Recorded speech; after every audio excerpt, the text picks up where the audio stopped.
AM 1230, FM 106.3 HD2 K-라디오 우리 방송 오늘의 시사 포커스 시간입니다.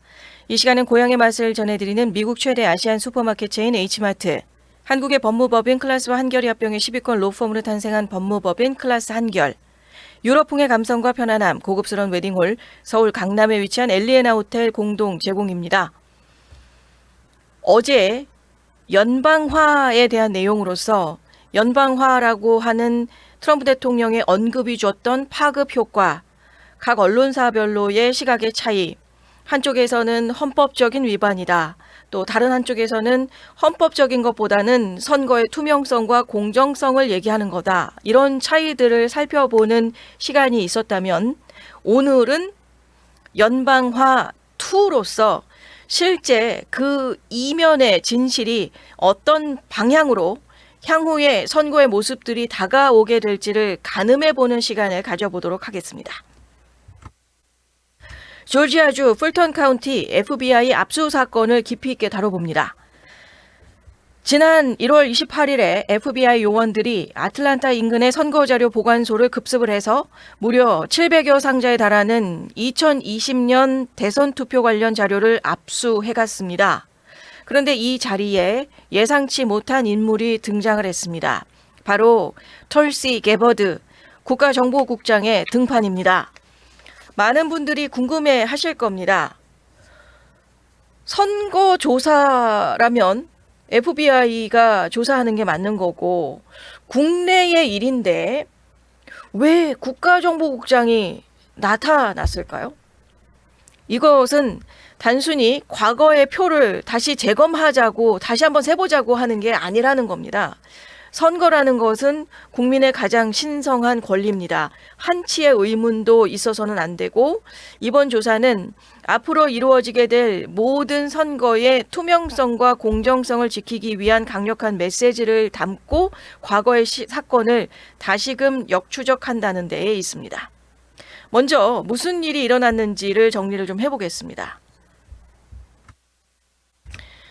FBI 요원들이 영장을 들고 풀턴 카운티의 선거관리위원회 보관 창고에 들어섰습니다. 그리고는 투표 용지, 또 투표 집계기 테이프, 전자 투표 이미지, 유권자 명부까지 선거와 관련된 거의 모든 물리적인 증거들을 가져갔습니다. 여기에서 중요한 것은 이 압수 작전에 털시 게버드 국가정보국장이 현장에 직접 있었다는 겁니다. 국가정보국은 보통 해외의 정보를 다루는 기관입니다. 그런데 왜 국내의 선거조사 현장에 나타났느냐라는 겁니다. 게버드 국장이 나중에 의회에 보낸 서한에서 트럼프 대통령이 선거 보안과 관련된 정보의 분석을 위해서 자신을 현장에 보냈다라고 공문을 통해서 unclassified 문서를 통해 공개를 하고 있었습니다. 그게 바로 지난 화요일 오후가 되고 있었습니다. 그리고 뉴욕타임스 보도에 따르면 트럼프 대통령이 압수작전 중에 게버드 국장에게 직접 전화를 걸고 그 전화를 받는 장면들도 지금 사진으로 다들 포스팅을 돼서 보신 분들도 계실 겁니다. 이 전화 내용 안에서는 어떤 내용이 있었냐면 FBI 요원들 그 활동을 잘 하고 있다라고 하는 메시지를 전했던 내용으로 알려지고 있습니다. 이 작전을 실시간으로 모니터링하고 있었다는 뜻도 되는 것이고요. 풀턴 카운티는 아틀란타 대도시권의 핵심 지역이고 조지아주에서 가장 인구가 많고 민주당 성향이 강한 지역입니다. 그런데 이곳이 2020년 대선에서 바이든 전 대통령이 조지아주에서 근소한 차이로 승리를 한 지역이었고 그 당시를 좀 기억을 해본다면 2020년 대선 직후에 트럼프 대통령이 조지아주 법무장관에게 브래드 래펀스버거죠. 전화를 걸어서 사라진 11,780표를 찾아라라고 요청한 그 표입니다. 그러니까 바이든과의 표차를 뒤집는 데 필요한 정확한 숫자였었고 래펀스버거 장관이 이를 거부했고 조지아가 두 차례의 재검을 실시를 했지만 결과는 동일했습니다. 그리고 5년이 지난 지금 트럼프 대통령이 다시 백악관에 돌아오고 이번에는 단순히 재검표가 아닌 전혀 다른 차원의 조사를 시작한 겁니다. 바로 국가안보 차원에서의 조사로 그 결을 달리하면서 재조사에 들어갔다는 겁니다. 여기서 잠깐 우리가 근본적인 질문을 던져봐야 될 것 같습니다. 선거란 무엇일까요? 선거는 국민의 가장 기본적이면서도 신성한 권리이자 의무입니다. 민주주의 국가에서는 국민 한 사람 한 사람의 이 소중한 한 표가 모여서 국가의 미래를 결정을 합니다. 그렇기 때문에 선거에는 한치의 의문이나 오차가 있어서는 안 된다는 겁니다. 만약에 선거권이 없는 사람이 투표를 했다면, 또는 한 사람이 여러 번 투표를 했다면, 그것은 합법적으로 투표를 한 국민들의 소중한 한 표를 무효화시키는 것과 마찬가지라는 겁니다. 공화당 측에서 이번 조사를 지시하는 이유가 바로 여기에 있습니다. 조지아주 상원의원 블레이크 틸러리가 이런 말을 합니다. 우리 모두는 FBI의 조사가 무엇을 보여줄지 기대하고 있다. 조지아는 선거 보안과 공정성에 대한 답을 오랫동안 기다려왔다라고 얘기하고 있고, 또 하원에서의 공공안전 및 국토안보위원회 위원장인 클링트 크로우 의원도 선거사무소에 있는 직원 대부분 다 좋은 분들이고, 뭐 여기에서 그분들이 뭔가 문제를 일으켰다는 것을 얘기하는 것은 아닙니다. 하지만 절차가 제대로 지켜지는지는 이번 시간을 통해서 정말 확인은 하고 싶습니다라는 의견을 설명을 하고 있었습니다. 핵심 주장은 선거권이 있는 사람만 투표해야 되는 것이고, 그것이 투명하게 지켜져야 된다는 것입니다. 그리고 트럼프 행정부는 이번에 그 FBI에서의 그 폴턴 카운티 모든 선거 관련 자료 압수 조사가 나오고 난 이후에 이를 위해서 세이브 법안이라는 것을 추진하고 있고, 시민권의 증명을 강화를 해서 투표 자격이 있는 사람만 투표를 하겠다라는 것을 지금 계속해서 말하고 있는 것이죠. 그리고 백악관 대변인인 캐롤라인 레빗도 트럼프 대통령의 그 연방화라고 했던 발언 또한 선거의 투명성의 확보를 위한 입법 노력을 지지하는 의미라고 해명을 하고 있었습니다. 반면에 민주당과 풀턴 카운티는 지금 강하게 반발을 하고 있습니다. 카운티 위원회 의장인 로 피츠는 풀턴 카운티가 2020년 이후에도 지금의 이 순간까지 그 사이에 선거가 17번이 있었는데 그 사이도 아무런 문제 없이 치렀다라고 강조를 하고 있고, 이거는 지금 정치적인 동기에 의한 것이다 라고 주장을 하고 있습니다. 그리고 조지아의 하원 민주당도 이것을 연방정부 권한의 남용이라고 비난을 하고, 조지아에 있는 지역에 있는 지역 매체들의 뉴스들도 보면 다 같은 목소리를 지금 내고는 있습니다. 11월에 중간선거를 앞두고 유권자들에게 이 내용이 지금 연방정부의 권한에 지금 남용이라고 하는 것을 좀 강조하고 있는 조지아 지역 매체의 뉴스까지도 같이 좀 함께 전해드리게 됩니다. 결국에 양측의 주장이 지금 갈리고 있는 것이죠. 하지만 한 가지는 분명합니다. 선거의 투명성과 공정성, 이것만큼은 민주당이든 공화당이든 타협할 수 없는 가치라는 것은 모두 다 함께 마음을 함께하고 있는 부분이 됩니다. 자, 그런 상황에서 이제 이번의 사건의 가장 핵심적인 부분으로 들어가 보도록 하겠습니다. FBI가 수색영장을 가지고 이 모든 것들을 다 증거 자료로 작전을 가지고 있을 그 시점 안에 털스 게버드 국가정보국장의 등판이었다는 겁니다. 국가정보국장이 국내의 선거조사 현장에 나타났다는 것 자체가 상당히 이례적인 일이기 때문입니다. 국가정보국은 주로 해외 정보를 다룹니다. CIA나 NSA 등의 18개 정보기관을 총괄하는 최고 책임자 자리가 바로 DNI, 국가정보국장입니다. 그런데 왜 미국 내의 선거 문제에 등판을 했냐는 겁니다. 답은 간단합니다. 이번 조사가 단순히 2020년 표를 다시 세자는 게 아니기 때문입니다. 트럼프 대통령이 최근 NBC 인터뷰에서 의미심장한 발언을 했습니다.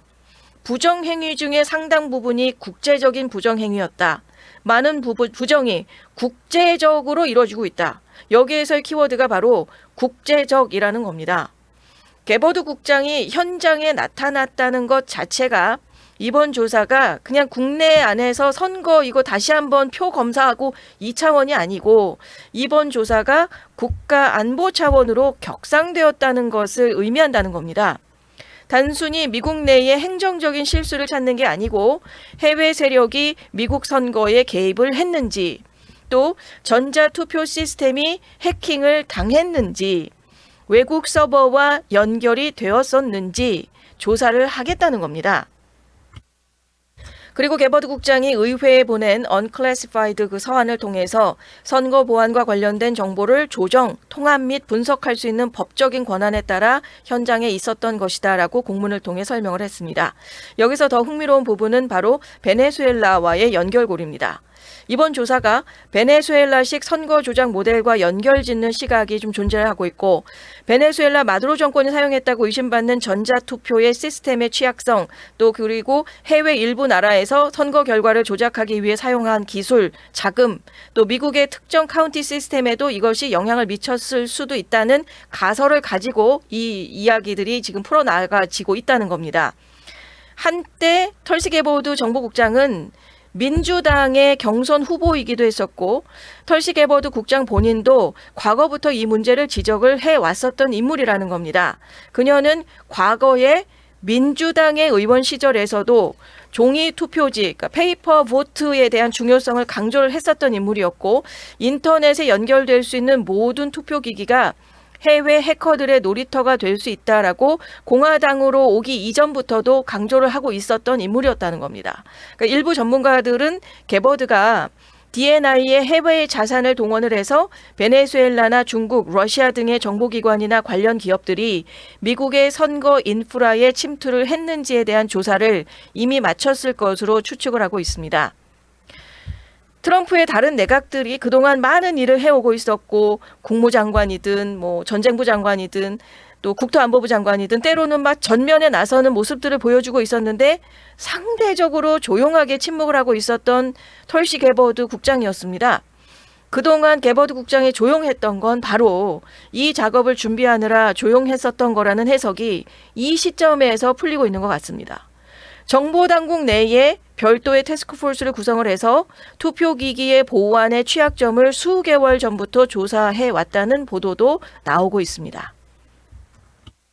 이번에 압수한 700여 상자에는 투표용지뿐 아니고 집계기 테이프, 전자투표 이미지까지 포함이 되어 있습니다. 그래서 이것들을 정보당국의 기술력으로 분석을 하게 되면 해외 서버의 연결성이나 소프트웨어의 조작 흔적을 찾을 수 있다는 겁니다. 만약에 단 하나의 해외 연계 정황이라도 발견이 된다면 그때는 어떻게 될까요? 그것은 단순히 이제 그 주정부 차원에서의 관리 소홀이 아니게 되는 것입니다. 국가안보 차원으로 올라가는 것이고, 그리고 연방정부가 선거 관리에 직접 개입을 할 수 있는 강력한 법적인 근거가 된다는 점입니다. 여기에서 우리가 주목해야 될 점은 이번 조사가 과거를 따지려고 하는 게 아니라는 겁니다. 앞으로를 준비하는 거라는 것입니다. 그러니까 2026년 11월 중간선거가 9개월 앞으로 다가오고 있고, 또 트럼프 행정부가 지금 이 시점에서 조사를 시작하게 된 이유는 앞으로 치러질 모든 선거에서 이런 문제가 재발하지 않도록 시스템을 바로 잡겠다는 겁니다. 그래서 해외에서 사이버 공격으로 투표 시스템을 조작하는 것, 또 선거권이 없는 사람이 투표하는 것, 또 한 사람이 여러 번 투표하는 것, 이 모든 가능성을 원천적으로 차단을 하겠다는 의지를 말해주고 있다는 겁니다. 그리고 게버드 국장의 등판이라는 게 바로 이런 의지의 표현이고, 게버드의 등장만으로도 모든 걸 말해주고 있었습니다. 그러니까 선거 보안을 국가 안보의 일부로 보겠다는 것, 그리고 정보기관의 역량을 총동원해서 선거의 투명성을 확보하겠다는 것입니다. 자, 이제 이 사건을 바라보는 양당의 입장을 균형 있게 들어보겠습니다. 먼저 공화당의 시각입니다. 공화당에서는 이번 조사를 오랫동안 필요했었던 선거의 무결성 확인 작업으로 보고 있습니다. 앞서 전해드린 조지아주 상원의원의 블레이크 틸러리의 말처럼 조지아는 선거 보안이나 공정성에 대한 답을 오랫동안 기다려왔다는 겁니다. 그리고 2020년 선거에 대한 의문이 제대로 해소되지 않았고 재검표만으로는 충분하지 않다라는 주장을 하고 있고, 특히 공화당은 선거권자의 적격성 문제를 지금 이 시간을 통해서 강조를 하고 있습니다.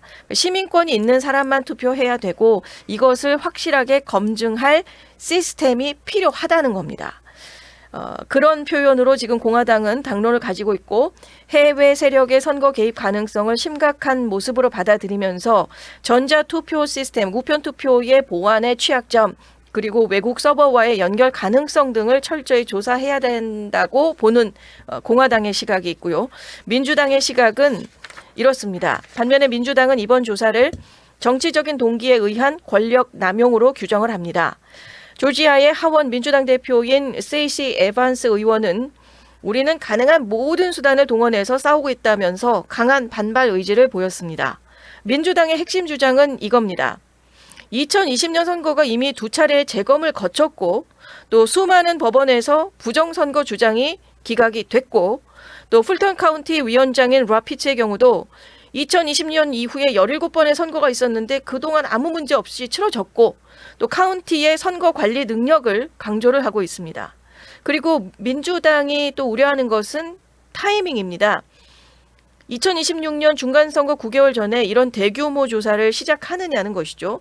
그러니까 아틀란타 출신의 사이라 드레이퍼 의원의 경우는 트럼프 대통령이 얼마 전 선거의 연방화라는 것을 말할 때 이 연방화 안에 분명히 조지아가 포함이 되어 있다라는 것을 지금 드러내고 있고요.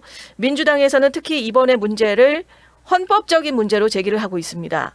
선거 관리라는 건 주의 고유 권한이고 연방정부가 국가안보라고 하는 명분으로 이것을 침해하는 것 자체가 연방주의의 원칙을 훼손한다라는 입장을 보이고 있는 게 민주당의 입장이라는 겁니다. 하지만 이 안에서의 공통분모가 있습니다. 흥미로운 교차점은 공화당 소속인 조지아의 주 법무장관 래펀스버거가 법무부의 유권자 데이터 요구를 거부했다는 겁니다. 그러니까 법무부가 생년월일이나 사회보장번호 일부가 포함된 상세한 유권자 데이터를 넘기라고 요구를 했지만 래펀스버거는 공화당임에도 불구하고 주법의 위반이라며 이것을 거부를 했습니다. 민주당, 공화당 모두 래펀스버거의 이 결정은 지금 칭찬하고 있습니다. 이 사안이 단순한 당파적인 문제를 넘어서는 헌법적 또 원칙적인 쟁점이라는 것을 공통적으로 보여주고 있고 아무리 법무부가 이 개인정보를 달라고 한들 그게 주법으로 이거는 있을 수 없는 일이기 때문에 줄 수 없다라는 모습으로 대응을 하고 있다는 겁니다. 결국 양당의 입장 차이는 명확합니다. 공화당은 선거의 투명성과 공정성의 확보라는 것에 지금 방점을 짓고 있고 민주당은 주의 자치권과 유권자 보호라고 하는 쪽에 방점을 찍고 있다는 겁니다. 자, 이제 치열한 법적 공방을 살펴보겠습니다. 풀턴 카운티는 연방법원에 압수된 자료에 즉각 반환을 요구하는 소송을 지금 제기를 했습니다. 카운티 위원의 마린 에링턴은 정의의 지연은 정의의 부정이다라면서 그 긴박감을 드러내고 있습니다. 가장 큰 중돌의 지점이라고 한다면 미국의 헌법입니다. 헌법은 선거의 관리 권한을 주정부에 부여를 하고 있습니다. 하지만 트럼프 행정부의 논리는 해외 세력의 개입은 국가 안보의 위협인 거고 대통령의 안보 수장 권한이 주의 선거 관리권보다 우선한다라는 것이고 또 풀턴 카운티의 논리는 안보라는 이름이 붙여 있다고 해서 연방정부가 무단으로 주정부의 자산을 탈취할 수 없다? 이것은 명백한 월권이다라고 보여주고 있다는 겁니다. 이 시점에서의 법원의 판단이 상당히 중요한 요인으로 자리할 것으로 예상이 됩니다. 만약에 법원이 선거 시스템이 국가의 핵심 인프라로 안보조사 대상이다 라고 판단을 한다면 이번 조사는 조지아로 끝날 게 아니라는 겁니다. 트럼프 대통령이 언급했었던 15곳 어디라고 명확하게 나오지 않았었던 하지만 이번 조사가 그 이외의 다른 민주당 우세 지역으로 확대될 수도 있는 시점이 된다는 겁니다. 그리고 반대로 법원이 이것은 연방의 과도한 개입이고 헌법에 위반되며 주 자치권의 침해다라고 본다면 압수물을 즉시 반환하라고 명령을 할 것입니다. 그리고 또 다른 쟁점도 있습니다. 게버드 국장의 현장 참여 자체가 정보기관의 국내 활동 금지의 위반인지도 따지게 된다는 겁니다. 이때는 트럼프 행정부에서 역풍을 맞게 된다는 것이죠. 하지만 만약에 법원이 게버드의 개입이 또 이번에 압수한 700박스의 투표지 이게 지금 법정에서 증거로 사용하기 위해서 압수가 되어 있었지만 이것을 연방 대법원 차원에서 불법적인 사찰로 이것을 간주를 했다면 이게 법정에서 증거로 사용되지 못할 수도 있다고 하는 겁니다. 그러니까 양쪽의 의견 자체가 너무나도 팽팽하기 때문에 법원에서의 결정이 상당히 중요한 시점이 좀 되고 있다라고 하는 겁니다. 그리고 또 다른 법적인 전선도 있습니다. 법무부가 조지아주의 법무장관을 상대로 상세한 유권자의 데이터를 넘기려며 소송을 제기한 겁니다. 이 또한 그냥 말로만 서로 오고 갔었던 업무에 주고받는 공방이 아니었고 이게 법적인 소송으로까지 갔다는 겁니다. 래펀스버거 장관은 공화당 소속임에도 이것을 거부했고 주법의 위반이기 때문이라는 것을 알려주고 있습니다. 그래서 여러 가지의 그 법적인 문제로까지 지금 이 사안이 커지고 있는 내용이 되고 있고 법원에서의 판결이 향후 미국 선거제도에 중대한 영향을 미칠 것으로 보입니다. 선거가 주정부의 행정 사무로 남을 것인지 아니면 정보기관이 상시 감시하는 국가안보 인프라로 바뀔 것인지가 결정되는 순간이 될 것이라는 겁니다. 그렇다면 앞으로 어떻게 될까요? 당장에는 11월 중간선거가 가장 큰 시험대가 될 것 같습니다. 하지만 한 가지는 분명합니다. 트럼프 행정부는 선거의 시스템 전체를 재정비하려고 하는 것이고 그 중심에 국가정보국이 있다는 겁니다. 그리고 민주당의 선거관리 책임자들은 다양한 시나리오를 준비하고 있는 것으로 알려졌습니다. 심지어 이민세관 단속국 요원들이 투표소 밖에 배치가 될 경우에 그것을 어떻게 대응할지까지도 민주당에서는 지금 계획을 하고 있다고 합니다. 이런 가운데 만약에 게버드 국장이 베네수엘라, 중국, 러시아 등과 연결된 결정적인 증거를 제시할 경우에는 어떻게 될까요? 첫째, 이것이 국가 안보가 뚫린 사건이다라는 명분으로 반대 여론을 잠재울 수 있습니다. 그리고 선거 개입 의혹이 있는 국가들에 대한 강력한 경제 제재나 또 외교적인 보복의 근거로도 활용할 수 있게 됐고, 또 셋째, 안보에 취약한 기존의 우편 투표 전자 시스템을 폐기를 하고 연방 정부가 인증하고 있는 새로운 시스템 도입이 진행될지도 모르겠습니다. 조지아에서 시작된 이번 바람은 단순한 재조사를 넘어서 2026년 중간선거 그리고 그 이후의 선거 문화를 완전히 바꾸는 결정적인 변곡점이 될 것이라는 겁니다. 여기에서 우리가 기억해야 되는 가장 중요한 사실은 민주당이든 공화당이든 당파적인 이해관계를 떠나서 우리 모두가 지켜야 될 가치는 단 하나라는 겁니다. 바로 국민 한 사람 한 사람의 소중한 한 표가 그 어떤 외부의 개입이나 왜곡이 없이 있는 그대로 지켜져야 된다는 겁니다. 국가안보라고 하는 이름 아래에 선거의 투명성을 확보하려고 하는 이 엄중한 움직임이 과연 우리 민주주의에 어떤 확신을 돌려줄지 끝까지 지켜보게 되는 것 같습니다. 근거 없는 의문이 사라지고 또 오직 투명한 신뢰만이 남는 선거, 그 당연한 원칙이 다시금 견고하게 바로 서길 기대하며 오늘의 시사 포커스 여기서 마치겠습니다. 이 시간은 고향의 맛을 전해드리는 미국 최대 아시안 슈퍼마켓 체인 H마트, 한국의 법무법인 클라스와 한결이 합병해 10위권 로펌으로 탄생한 법무법인 클라스 한결, 유럽풍의 감성과 편안함, 고급스러운 웨딩홀, 서울 강남에 위치한 엘리에나 호텔 공동 제공이었습니다. 오늘의 시사 포커스를 시청해 주셔서 감사합니다. 최근 시사 소식을 더 자세하게 알고 싶으시면 구독과 좋아요, 알림 설정을 꼭 눌러주세요.